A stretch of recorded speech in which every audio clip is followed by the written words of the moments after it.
The lights in the Galactic Council chamber were too bright. They always were. Daehyun stood at attention in his blue uniform, hands behind his back, eyes forward. Next to him stood Baram. The grizzly bear was 8 feet tall when he stood on his back legs. His brown fur was thick and rough. Scars ran across his shoulders from old battles. His eyes were amber-colored, like honey in sunlight.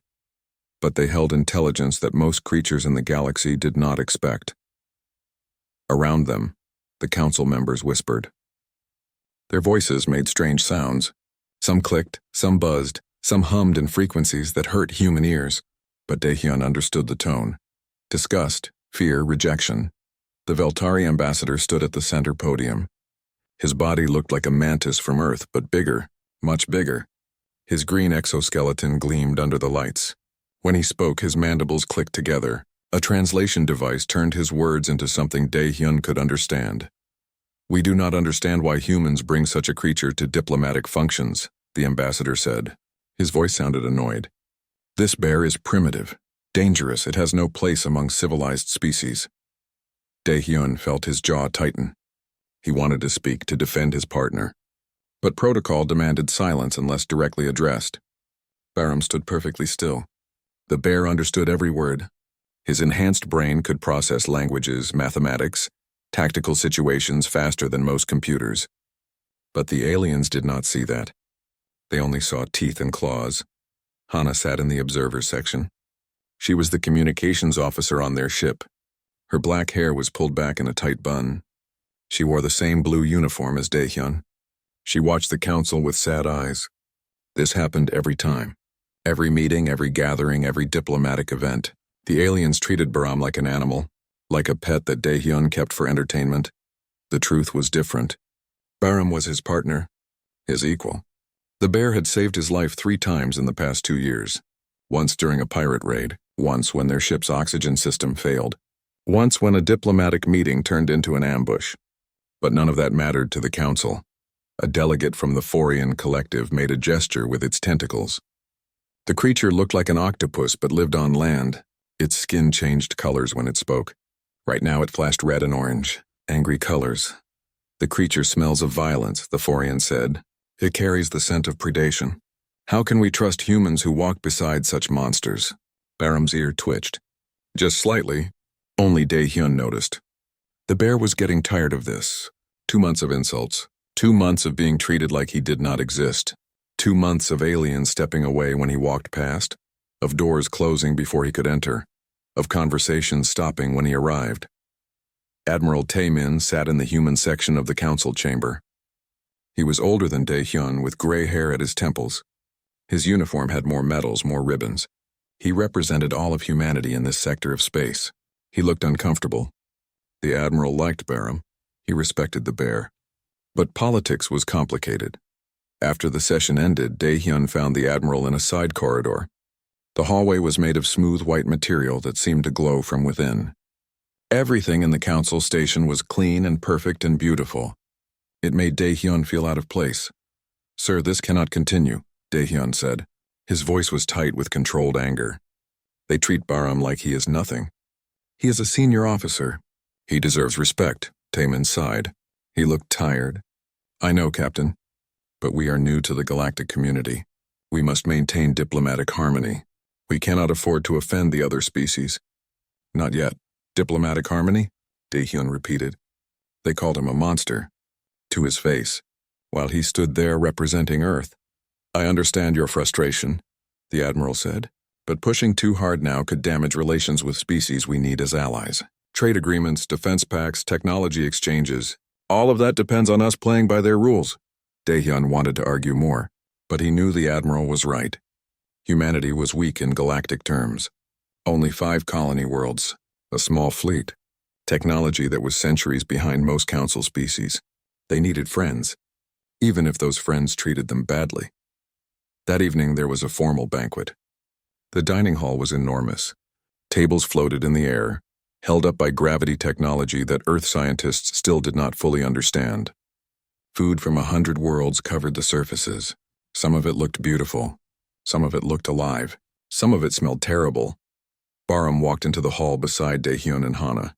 Immediately the conversations quieted. Aliens turned to look. Some moved away. A delegate from the Krillian Empire actually climbed onto his floating chair to get farther from the bear. They found their assigned table. It was near the back of the hall, far from the important delegates. Barham sat on a reinforced chair designed for his weight. He did not touch the food. His enhanced metabolism meant he needed specific nutrients. The council never provided appropriate meals for him. The Veltari ambassador approached their table. 2 guards followed him. The guards carried energy weapons. They watched Barham like he might attack at any moment. "Captain Daehyun," the ambassador said. His mandibles clicked rapidly. "I must speak plainly. Your companion disturbs the other delegates. Several species have complained. The Forians refuse to attend tomorrow's security briefing if the bear is present. The Krillians have threatened to leave the station entirely." Hana put her hand on the table. Her fingers were tight, knuckles white. She was angry but stayed silent. Daehyun stood up. "Ambassador, with respect, Barham is a decorated officer. He has earned his position through service and sacrifice. If other species cannot accept that, perhaps they are not as civilized as they claim." The ambassador's exoskeleton changed color slightly, a sign of irritation. "You are new to galactic society. You do not understand our ways. Perhaps in your violent corner of space such creatures are acceptable. But here, among the enlightened species, we have moved beyond such primitive displays." He looked directly at Barham. The bear met his eyes without blinking, without fear, without any expression at all. "This walking nightmare," the ambassador said, "has no place at the council table." For a long moment, nobody moved. The entire hall had gone silent. Everyone was watching, waiting to see what would happen. Barham stood, slowly. His massive frame unfolded until he towered over the ambassador. The guards raised their weapons. Daehyun tensed, ready to intervene, but Barham did not attack, did not roar, did not show any aggression at all. He simply looked down at the ambassador, then he turned and walked out of the hall. His heavy footsteps echoed on the floor. Every alien in the room watched him go. Hana started to follow, but Daehyun caught her arm. "Let him go," he said quietly. "He needs space." Later that night, Daehyun found Barham in the cargo bay. The bear had made a nest of sorts among the supply crates. This was where he had been sleeping since the crew quarters proved too small for him. The bear lay on his side, eyes open, staring at nothing. "I am sorry," Daehyun said. "You should not have to endure this." Barham's voice was deep and rough. Speaking was difficult for him despite the enhancements. His mouth was not designed for human language. "They fear what they do not understand. This is natural. I am not offended. You should be," Daehyun said. "I am offended for you." The bear closed his eyes. "Fear is honest. Better than false friendship. I prefer to know where I stand." Daehyun sat down on a crate near his friend. They stayed like that for a long time, neither one speaking, both knowing that something had changed. Something had broken that could not be easily fixed. Neither of them knew that in 3 days everything would change. The galaxy would face a threat that all their civilization and technology could not stop, and the creature they called a nightmare would become their only hope. The alarm started at 0400 station time. Daehyun woke instantly, training taking over before his mind fully cleared. Red lights flashed in his quarters. The sound was terrible. A screaming wail that meant only one thing: attack. He grabbed his uniform and ran into the corridor. Other crew members were emerging from their rooms. Hana was already there, her hair messy from sleep but her eyes alert. Hyunwoo, their medical officer, stumbled out looking confused. He was new to the crew. Only 3 weeks on the station. "What is happening?" Hyunwoo asked. "Emergency alert," Daehyun said. He was pulling on his boots while moving toward the command center. Could be a drill. Could be real. It was real. The command center was chaos. Screens showed space around the station, and space was full of ships, hundreds of them, thousands. They were dark-colored, almost black, with strange organic shapes. They moved like insects. Like a swarm, Admiral Taman stood at the central console. His face was pale. "The creche," he said. "They have found us." Daehyun felt his blood turn cold. Everyone in the galaxy knew about the creche. They were the nightmare that civilized species whispered about. A hive mind, a single consciousness spread across millions of bodies. They did not negotiate, did not trade, did not communicate. They only consumed. Every planet they touched became dead. Every species they encountered either joined the hive mind or died. They had destroyed 17 civilizations in the past century. The Council had thought they were far away. In another part of the galaxy, safe distance, they were wrong. The Veltari flagship was the first to respond. Captain J1 commanded that ship. He was a good officer despite his species' attitude toward Baram. His voice came through the communication system. All vessels, this is J1, form defensive pattern Theta. Protect the civilian ships. Do not let them reach the evacuation zone. The Council fleet moved into position, 40 warships, against thousands. The mathematics were simple. They could not win, but they could buy time. Time for the civilians to escape. The Kresh ships opened fire first. Their weapons were biological. They shot acid that ate through shields and armor. They launched spores that spread through ventilation systems. They fired living creatures that attached to hulls and burrowed inside. J1's ship took 3 hits in the first minute. His shields collapsed. Acid burned through the outer hull. His voice came through again, more urgent now. Hull breach on decks 4 through 7. The acid is spreading. Engineering, I need that sealed now. Minji was the chief engineer on that ship. Daehyun had met her once. She was small and quiet and brilliant. Her voice came through the channel, sealing bulkheads. But sir, the acid is eating through the containment doors. I am buying you minutes, not hours. More ships reported damage. The Forian vessels tried to use their advanced shields. The acid went right through them. The Krillian ships fired their best weapons. The Kresh ships just kept coming. For every one they destroyed, 10 more took its place. Daehyun watched the screens. The Kresh were not just attacking. They were surrounding, cutting off escape routes, herding the civilian ships into a smaller and smaller area. Like predators, like hunters, they are going to trap everyone, Hana said. She was standing next to him, her face lit by the red emergency lights. The evacuation routes are closing. Admiral Taman made a decision. All personnel begin full station evacuation. Priority 1 is civilians. Military personnel will leave last. Everyone to the shuttle bays now. The corridors filled with people. Aliens of every shape and size running toward the docking areas. Some had legs. Some had tentacles. Some flew, some crawled. All of them were terrified. The fear smell was strong, sharp. It made everything worse. Daehyun helped organize the evacuation. He directed traffic, kept order, made sure the smaller species did not get trampled by the larger ones.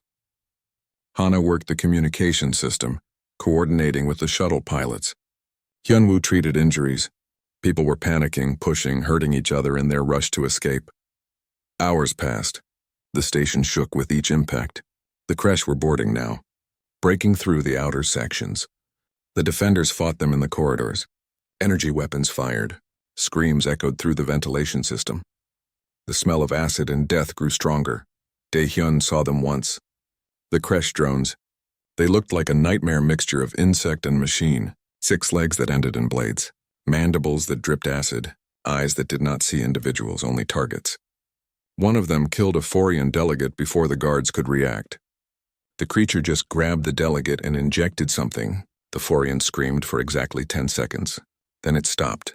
Then it stood up and its eyes were different. Empty. It had become part of the hive mind. Fall back, Daehyun shouted. Seal Section 12. Do not let them through. The guards obeyed. Heavy doors slammed shut, but everyone knew the doors would not hold forever. The acid would eat through them. The Kresh would keep coming. They always did. Daehyun found himself in the cargo bay area. The evacuation was almost complete. Most of the civilians were gone. The last few military shuttles were loading. He was looking for Hana and Hyunwoo, making sure his crew was safe. That was when he saw Baram. The bear was sitting alone in Cargo Bay 7, the one they had designated for storage, the one nobody was using for evacuation. He was watching a tactical display, numbers and symbols that showed the battle outside, showed the Kresh positions, showed the closing trap, Baram, Daehyun said. He walked over quickly. Why are you here? You should be on a shuttle. We are leaving in 20 minutes. The bear did not look at him. His eyes stayed on the display. His enhanced brain was processing the information, calculating, understanding what others had not yet realized. The evacuation will fail, Baram said. His voice was calm, too calm. The Kresh have positioned harvester ships at every escape vector. They will catch 70% of the fleeing vessels. Take the passengers alive. Add them to the hive mind. Daehyun looked at the display. He saw what Baram meant. The Kresh were not trying to destroy the fleeing ships. They were hurting them, guiding them into capture zones. The civilians thought they were escaping. They were actually flying into a trap. We have to warn them, Daehyun said. Already tried, Baram replied. Admiral Taemin knows. But there is no alternative. Staying on the station means certain death. Fleeing means possible death. Command chooses possible over certain. Daehyun felt helpless, angry. They were all going to die or become part of the hive mind.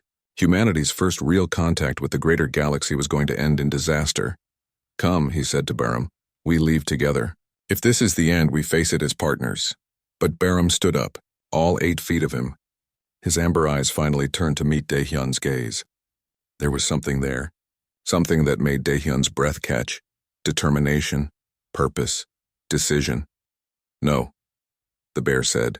You leave. I stay. What? No, Baram, that is suicide. It is mathematics, Baram replied. He gestured to the display. The Kresh are focusing on the escape routes. They expect all defenders to flee. They have positioned minimal forces inside the station. If someone stays behind and fights, if someone attacks from unexpected angles, if someone causes chaos in their formation, it will disrupt their calculations. Create openings in the trap. Daehyun understood.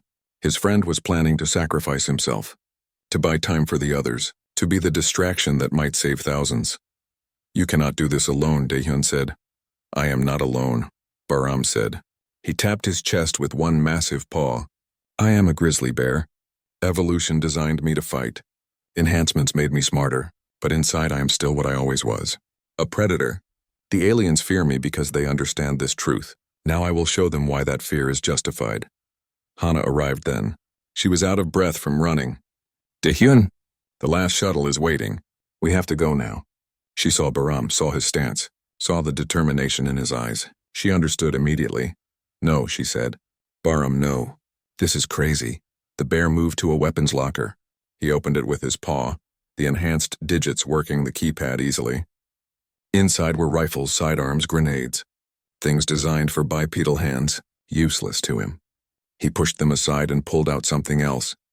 A combat harness, designed for his body. With mounted weapons he could trigger with neural impulses. Go, Baram said. He was putting on the harness. Take Hana, take Hyunwoo. Take everyone. Live. Tell Earth what happened here. Tell them the galaxy needs humanity more than humanity needs the galaxy. I will not leave you, Daehyun said. You will, Baram replied. His voice was firm. Because if you stay, you die for nothing. If you go, my sacrifice matters. Simple mathematics. You are intelligent. You understand? The station shook again. Closer this time. The Kresh were getting through the outer defenses. Time was running out. Baram walked toward the access tunnel. The one that led deeper into the station, toward the Kresh, toward certain death. He stopped at the entrance and looked back. They called me a nightmare, the bear said. His teeth showed in what might have been a smile. Time to prove them right. Then he was gone. Into the shadows. Into the tunnels. Toward the enemy, Daehyun stood frozen. Every instinct screamed at him to follow. To fight beside his partner, but Hana grabbed his arm. He is right, she said. Tears were on her face. We have to go. We have to make his choice mean something. They ran to the last shuttle. It launched 30 seconds. Baram moved through the maintenance tunnels with complete silence. His 800 pounds of muscle and bone made no sound on the metal floor. He had learned these passages during his 2 months of isolation. When the other aliens rejected him, when they refused him entry to their spaces, he had explored, mapped every corridor in his enhanced mind, learned every vent, every access point, every pathway that the station's architects never meant to be used. The tunnels were dark. Emergency lighting barely worked down here. But Baram did not need light. His nose told him everything.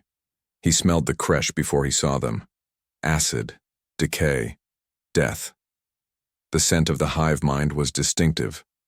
Wrong. It made his hackles rise instinctively.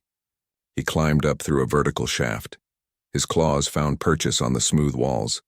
Enhancement gave him strength beyond natural bears.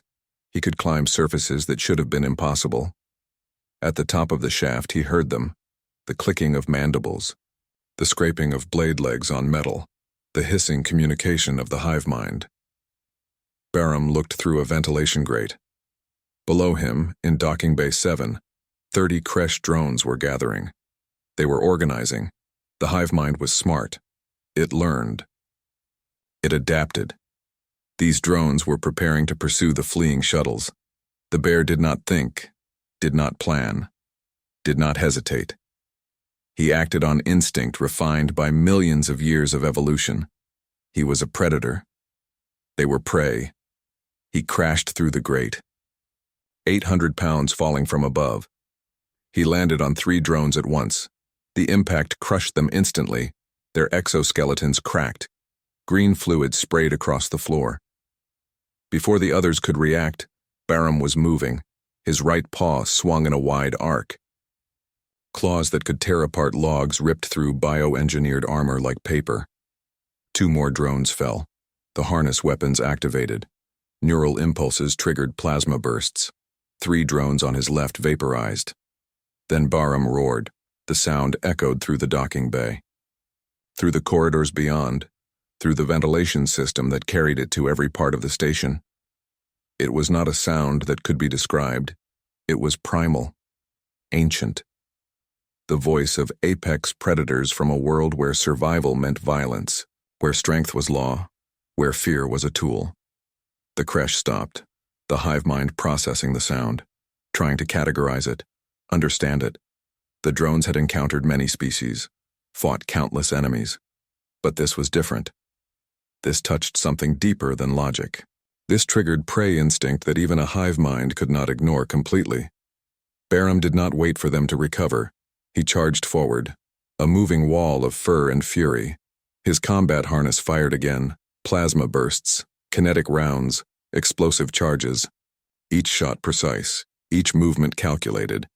His enhanced brain worked faster than any computer, processing angles, distances, threat assessments, all while his body moved on pure instinct. 8 drones down, 12, 15. The bay was full of broken bodies and green blood. The Kresh began to retreat, not from fear. The hive mind did not feel fear, but from tactical assessment. This enemy was too dangerous, too effective. Resources must be preserved for more valuable targets. They fled into the corridors. Barham followed. On the evacuation shuttle, Hyun-woo monitored the security feeds. His hands shook as he watched the medical display. Barham's vital signs were elevated but stable. Heart rate at 200 beats per minute. Adrenaline levels extreme. Body temperature rising from exertion. He is in Docking Bay 7, Hyun-woo said. His voice was barely a whisper. No, now Bay 8. He is moving fast. The Kresh are running from him. Dae-hyun stood behind the medical officer. He watched the feeds with clenched fists. Watched his partner fight alone. Every instinct screamed at him to turn the shuttle around, to go back, to fight beside his friend. Hana put her hand on his shoulder. She understood. She felt the same helpless rage. But they both knew the truth. Going back would not help Barham. It would only waste his sacrifice. How many has he killed? Someone asked. It was Sora, the tactical officer. She was young, only 24. This was her first real combat situation. Hyun-woo checked his display. The computer has stopped counting. More than 50 confirmed, possibly 70. 1 bear, Sora said. She sounded like she could not believe it. Against an army. Barham found them in Corridor 12. A larger group this time, maybe 100 drones. They were organized now. The hive mind had adapted, learned his tactics. They formed a defensive semicircle, weapons ready, waiting for him. The bear studied them from the shadows. His enhanced mind calculated odds, angles of attack, potential casualties. A straight charge would fail. They were ready for that now. He needed something else. He looked up. The corridor ceiling had maintenance panels. Behind them, a network of pipes and cables. And space. Barely enough for his bulk. But enough. Barham climbed. Silent again. Patient. He moved above them, following the ceiling crawl space. The drones waited below, scanning the shadows ahead, never thinking to look up. Their programming was efficient, but not creative. The hive mind thought in patterns. Bahram thought like a predator from Earth, where survival meant breaking patterns. He positioned himself above the center of their formation. Then he dropped. The surprise was total. He landed in their midst, all his weight behind the impact. 5 drones crushed immediately. His harness weapons fired in every direction. Point blank. Devastating. The drones tried to scatter, but there was no room. They were packed too tight. Their own numbers became their weakness. Bahram spun, claws extended, each swipe calculated for maximum effect. He was a whirlwind of destruction, a force of nature. The drones tried to fight back. Acid sprayed across his fur, it burned. Pain receptors screamed, but he had turned them down. Another enhancement. He felt the pain, but it did not slow him, did not stop him. One drone managed to inject him. Its stinger pierced his shoulder. Venom entered his bloodstream. Poison designed to paralyze, to kill. Bahram's enhanced immune system fought it, neutralized most of it, but not all. His left arm went numb. He kept fighting with 3 limbs. The corridor was carnage. Green blood everywhere, broken bodies, shattered weapons. The Kresh were pulling back again. But this time, they were not retreating tactically. They were fleeing. The hive mind had made a calculation. This sector was too costly. Resources must be redirected. But Bahram was not done. He followed them, hunted them, drove them away from the evacuation routes, away from the fleeing civilian ships, deeper into the station, toward the reactor levels where the radiation was higher, where the corridors were tighter, where his size was an advantage and their numbers meant nothing. On the shuttle, Admiral Taman watched the tactical display. The old soldier had tears in his eyes. He had served 40 years in the military, seen countless battles, lost many friends. But he had never seen anything like this. One being. One creature that the Council had rejected and mocked, holding back an invasion through sheer will and violence. "Get me a communication channel to all nearby ships," Taman said. His voice was rough. "All Council vessels, all human vessels, anyone in range." The communication officer worked the controls. "Channel open, sir. This is Admiral Taman of Earth. I am ordering all available ships to return to Council Station Alpha, immediately." There was silence. Then protests. From the Veltari ships, from the Forian vessels, from the Krillian fleet. They had barely escaped. They could not go back. It was suicide. "That bear you all mocked," Taman said, cutting through their objections. "That creature you called a nightmare and treated like an animal. He is down there right now, alone, buying your lives with his own. And you want to run? You want to leave him?" More silence. Then Captain Jawan spoke. His ship was damaged, barely operational. But his voice was firm. "I am turning around," Jawan said. "My ship still has weapons, still has one engine. I will not abandon someone who fights for us, even if he is a bear." One by one, other voices joined. Minji's engineering crew got the damaged engine working. Kyung-soo, the Veltari ambassador, authorized his personal guard ship to return. Slowly, reluctantly, shamefully, the fleet began to turn. Bahram did not know about this. He was deep in the reactor level now. The Kresh had cornered him, not intentionally. He had led them here, chosen his ground. The corridor was narrow, only wide enough for 3 drones to approach at once. Behind him was the reactor chamber. High radiation, the kind that would kill most species. But his enhanced body could handle it. For a while, 300 drones faced him. He could smell them, count them by scent. His left arm was still numb. Acid burns covered 40% of his body. The venom in his system was slowly spreading despite his immune system. His combat harness was down to 20% power. He was dying, but he was not dead yet. The creche advanced, slowly, carefully. The hive mind knew this enemy was dangerous even when wounded. Bahram waited, conserved his strength, let them come to him. To the killing ground he had chosen, they charged, a wave of blades and acid and hatred. Bahram met them head-on. This was no longer tactics, no longer strategy. This was survival. This was what he was. A grizzly bear from Earth, born to fight, enhanced to think, but deep inside, still wild, still free, still unbroken. His roar filled the corridor. His claws never stopped moving. The creche piled up in front of him, literally, their bodies forming a wall of dead. But more came. Always more. The auxiliary airlock exploded inward, not from creche weapons, from human breaching charges. Daehyun came through first, rifle raised, firing before his boots hit the floor. Behind him came Hana with a plasma cutter modified into a weapon. Then Hyunwoo carrying medical supplies and a sidearm he barely knew how to use.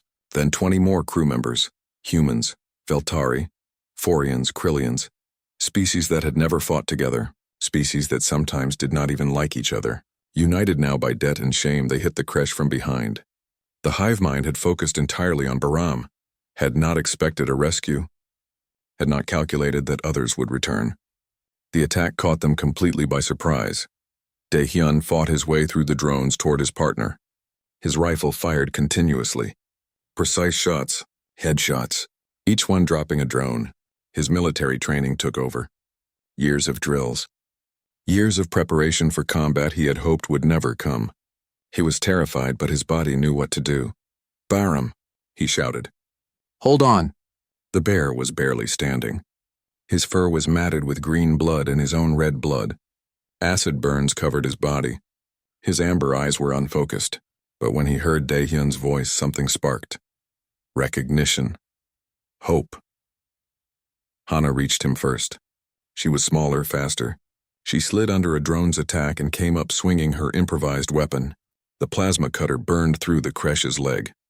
It fell. She kept moving, reached Bahram and grabbed his harness. "Come on, big guy," she said. Her voice was strained but determined. "We are getting you out of here." "Cannot walk," Bahram rumbled. His voice was weak. "Venom. Legs not working." "Then we will carry you," Hana said. A Veltari soldier reached them. His name was Tae-wan. He was part of Jae-wan's crew. He looked at Bahram with his compound eyes. The bear had terrified him at every diplomatic function. But now he saw something different. He saw courage. He saw sacrifice. "I will help," Tae-wan said. His mandibles clicked rapidly. "Tell me what to do." Together they got Bahram moving. Half walking, half dragging. Hyunwoo ran to them with his medical kit. He jabbed an injector into Bahram's shoulder. Anti-venom. Broad spectrum. It might work. It might not. But it was all they had. The corridor was chaos. The creche were surrounding them now, realizing the rescue was happening, trying to cut them off. But the rescue team fought with desperate fury. They had come back for one of their own. They would not leave without him. Daehyun provided covering fire. His rifle clicked empty. He dropped it and pulled his sidearm, kept firing. A Forian named Yul Su grabbed explosive charges from his tentacles and threw them. They detonated among the creche ranks. Green blood sprayed. Broken bodies flew through the air. "Fall back," Daehyun shouted. "Everyone to the airlock. Go, go, go." They retreated step by step, fighting the whole way. The creche pressed hard. The hive mind knew this was important. If the rescue succeeded, it would hurt morale. Create hope. The creche could not allow hope. They reached the airlock. Got through. Hana hit the emergency seal. The door slammed shut. Immediately, acid began eating at it from the other side. They had seconds. "Maybe a minute. Move," Daehyun said. They ran through the maintenance tunnels. Bahram was being carried by 4 people now, his weight distributed among them. Hyunwoo kept checking his vital signs with a portable scanner. Heart rate dropping, the medical officer said. His voice was scared. "Blood pressure critical. He is going into shock. Keep him conscious," Daehyun ordered. "Talk to him. Do not let him pass out." Hana grabbed Bahram's massive head, made him look at her. "Bahram, stay with us. Remember when you saved Daehyun from those pirates? Remember how you opened that airlock with your bare claws when the controls failed? You are the toughest being I know. You do not get to die on us now. The bear's eyes focused slightly. Hurts, he said simply. I know, Hana replied. Tears were streaming down her face. But you can handle it. You are a grizzly bear. You are enhanced. You are my friend. And friends do not leave each other. They reached the emergency shuttle, a small craft, designed for 15 people. They crammed 25 inside plus one 800-pound bear. The shuttle groaned under the weight. The pilot, a Krillian named Bora, looked at her controls with worried eyes. We are over capacity, Bora said. I do not know if we can launch. Launch anyway, Daehyun said. His voice left no room for argument. Bora hit the thrusters. The shuttle shuddered, strained, then lifted, slowly, barely. They cleared the docking bay just as Kresh drones poured through the entrance. Acid fire followed them. One shot hit the rear thruster. Alarm screamed. Thruster 2 is down, Bora said. We are losing speed. Outside the station, the returning fleet opened fire. Jaewon's damaged vessel led the way. His ship looked terrible. Half the hull was melted, one engine completely gone, but his weapons still worked. He targeted the Kresh ships pursuing the shuttle. His shots were precise, angry. This was personal now, get them to safety, Jaewon said through the communication system. I will hold here. Other ships joined in. The Veltari formation that had fled was now attacking. The Forian vessels that had complained about Baram were now defending him. The Krillians that had wanted him removed from the station were now fighting to save his life. The shuttle made it to the medical frigate, a ship equipped with advanced healing technology. Hyunwoo coordinated with their medical team before they even docked. Massive trauma, Hyunwoo reported. Acid burns over 40% of his body. Venom poisoning. Multiple fractures. Blood loss critical. He needs immediate surgery. Prepare the trauma bay, the head doctor replied. Her name was Jiwon. She was Veltari. She had refused to treat Baram once before because he frightened her. Now her mandibles clicked with determination. I will operate personally. They rushed Baram to surgery. Daehyun tried to follow, but Jiwon stopped him. You cannot come, she said. The surgical environment must be sterile. You must wait. He is my partner, Daehyun said. And I am his doctor, Jiwon replied. Her compound eyes met his human ones. I will save him. I promise you this. I owe him that much. We all do. The surgery took 6 hours. The waiting room filled with people. Not just humans. Aliens from every species on the station. They came to wait. To pray in their various ways. To show respect for the creature they had rejected, Admiral Taemin arrived. He sat next to Daehyun without speaking. Just being there, offering silent support. Hana paced back and forth, unable to sit still. Hyunwoo studied medical reports, trying to distract himself with data. Sora arrived with food that nobody ate. Taewan came with the other Veltari soldiers who had helped with the rescue. Yulsu the Forian brought healing crystals from his culture. They did not work on bears, but the gesture meant everything. Ambassador Kyungsoo entered the waiting room. The same one who had called Baram a nightmare. The same one who had tried to get him banned from diplomatic functions. He looked old now, tired, ashamed. He approached Daehyun slowly. Captain, he said. His translator made his words sound formal, stiff. I must speak. Daehyun looked up. His eyes were red from exhaustion and emotion. What? I was wrong, Kyungsoo said. The words seemed to hurt him. About your partner. About his value. About what constitutes civilization. I have spent my life believing that we had evolved beyond violence, beyond primitive instincts, that sophistication and culture made us superior. He paused. His exoskeleton shifted colors, shame purple mixed with respect gold. But today I learned that civilization without courage is just cowardice with better words. That sophistication without sacrifice is just selfishness with fancier clothes. Your bear showed us what true civilization looks like. It is not avoiding violence. It is choosing when violence is necessary to protect others. Daehyun did not respond. He just turned back to watching the surgery room door. Kyungsoo sat down. Uninvited. He would wait too. The battle outside continued. The returning fleet was fighting hard. They could not win. The Kresh still outnumbered them 10-1. But they were not trying to win. They were trying to buy time. Time for civilians to truly escape now that the trap was broken. Time for the wounded to be evacuated. Time for one bear to survive. Captain J1's ship took another hit. Critical damage. His crew was evacuating, but he stayed at his command station. Kept firing, kept fighting. When his ship finally exploded, he managed to take 3 crash vessels with him. Minji survived. Her engineering skills had kept the ship running longer than it should have. She escaped in the last pod. She cried when she reached safety. Not for herself. For her captain, who died buying time for a bear he had once feared. Finally, the surgery room door opened. Ji-won emerged. Her surgical gown was covered in blood, green crash blood and red earth blood. She looked exhausted. But there was something in her posture. Something that made everyone in the waiting room stand up. "He lives," she said simply. The relief was physical. Daehyun actually stumbled. Hana caught him. Hyunwoo let out a breath he had been holding for hours. Admiral Taemin closed his eyes and seemed to age backwards by 10 years. "He is stable now," Ji-won continued.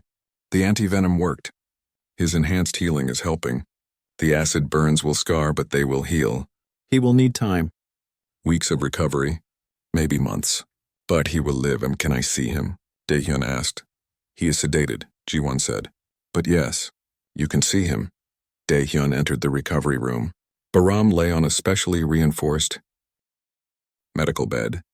Bandages covered most of his body. 6 days passed. The station was still damaged but secure. Repair crews worked around the clock. Whole sections were sealed off due to acid damage. Bodies were still being found in the lower levels. Both Kresh drones and council defenders. The casualty count was high, but it could have been so much worse. Baram woke on the 7th day. Really woke. Not the brief moments of consciousness between sedation doses. This was full awareness. His enhanced mind processed his surroundings immediately. Medical bay. Recovery room. Monitors showing his vital signs. Pain everywhere but manageable. He was alive. Daehyun was there. Asleep in a chair next to the bed. He had not left except when forced to. His uniform was wrinkled. He needed a shave. He looked terrible. Baram reached out with one bandaged paw and gently touched his partner's arm. Daehyun jerked awake. His eyes found Baram's face. Then he smiled. A real smile. "The first one in days. Welcome back," Daehyun said. "How long?" Baram asked. His voice was rough. His throat was damaged from roaring. 7 days since the surgery. You have been in and out. The doctors kept you sedated to help healing." Baram tried to sit up. Pain shot through his body. He gasped. Daehyun quickly pressed the button for pain medication. Relief came quickly. The chemicals worked through Baram's system. "The civilians?" Baram asked. "Safe, most of them anyway. Thanks to you." Daehyun's voice was thick with emotion. "You bought them time. You broke the Kresh formation. You made the impossible possible." The door opened. Hana entered carrying a data pad. She saw Baram was awake and her face lit up. She rushed over. "You are awake." "Finally, I have been so worried." "We all have been worried." She was talking fast, too fast. The way she did when she was nervous or excited. "Everyone has been asking about you." The whole station. "Even aliens who never spoke to you before. They want to know if you are okay."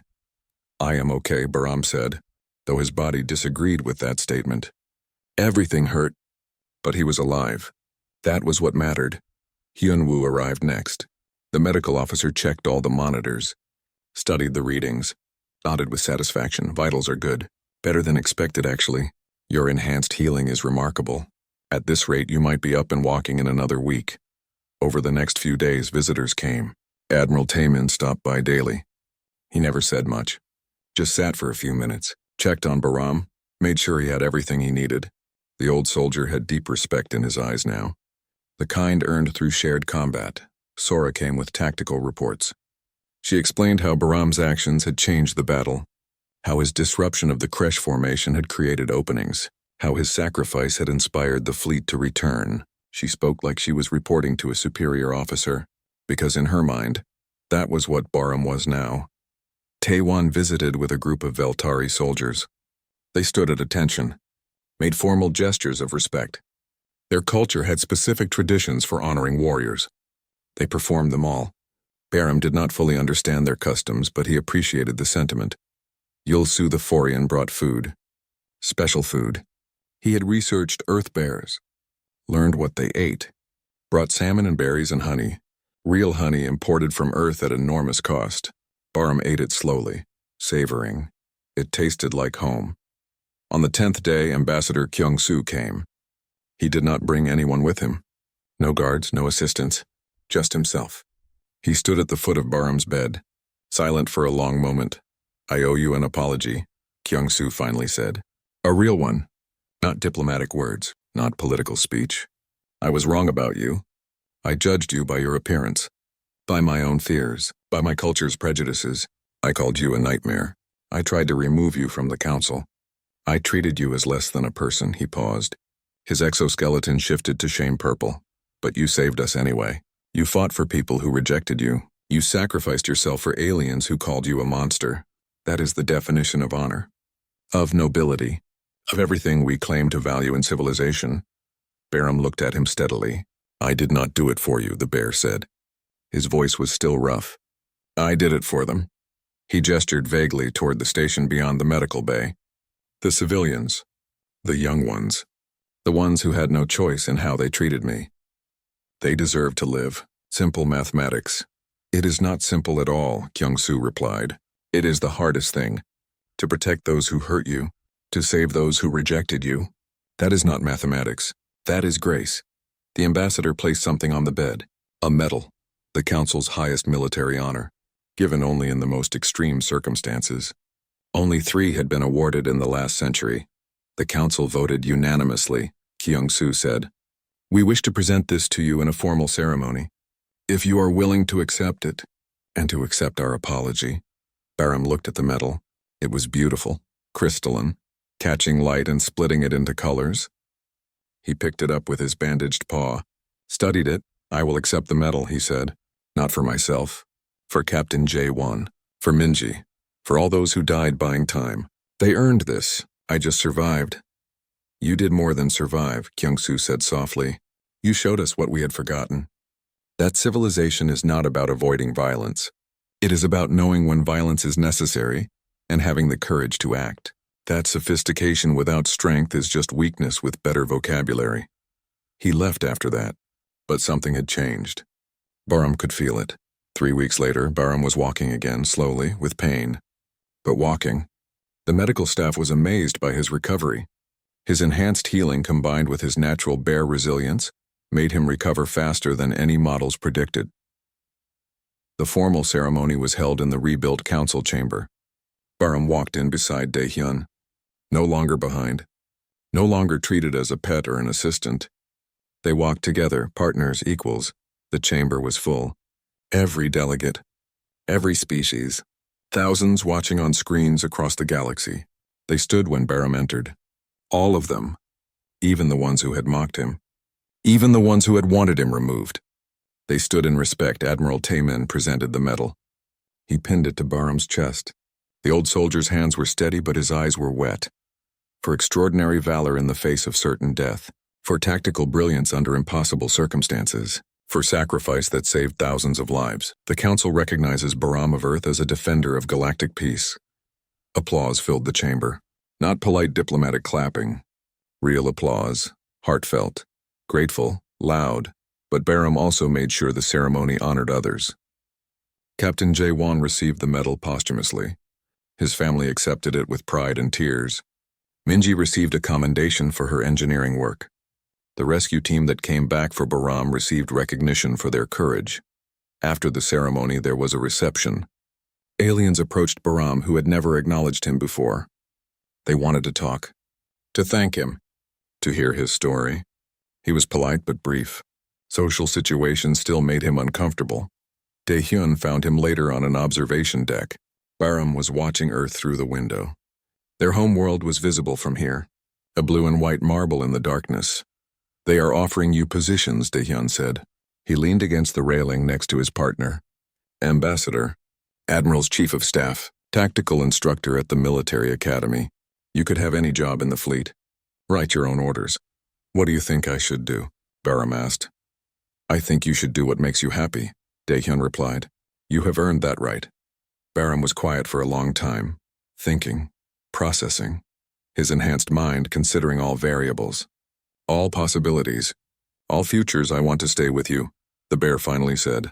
As your partner, doing what we did before. I do not want a fancy title or a comfortable position. I want to explore, to see the galaxy, to work beside someone who sees me as I am. Daehyun smiled. That can be arranged. They stood in comfortable silence. Two beings from Earth, one human, one bear. Partners in a vast galaxy that was slowly learning to accept them. Far away in the dark spaces between stars, the Kresh hive mind processed data, analyzed the defeat, calculated future strategies. The experience at Council Station Alpha was recorded, remembered. A new variable entered their calculations. Earth creatures were dangerous, unpredictable. The human capacity for sacrifice combined with Earth predator instincts created formidable enemies. The Kresh avoided that sector of space. Chose easier targets, softer prey. They did not fear. The hive mind could not fear, but they remembered. And memory was a form of respect. Back on the station, life continued. Repairs finished. Ships came and went. Diplomacy resumed. But something fundamental had changed. The aliens looked at humans differently now. With caution, yes, but also with respect. With curiosity. With the understanding that these newcomers from Earth brought something valuable to the galaxy. Not just advanced ships or clever technology, but courage, loyalty, the willingness to fight for others even when rejected. And whenever young aliens asked about humans, whenever they questioned why these strange bipeds were given positions of importance, someone would tell them about Bahram, the bear who was called a nightmare, who was mocked and rejected, who sacrificed himself to save those who had hurt him, who showed the galaxy that true civilization was measured not by how peaceful you were, but by what you were willing to fight for. The story spread. System to system, planet to planet. It changed with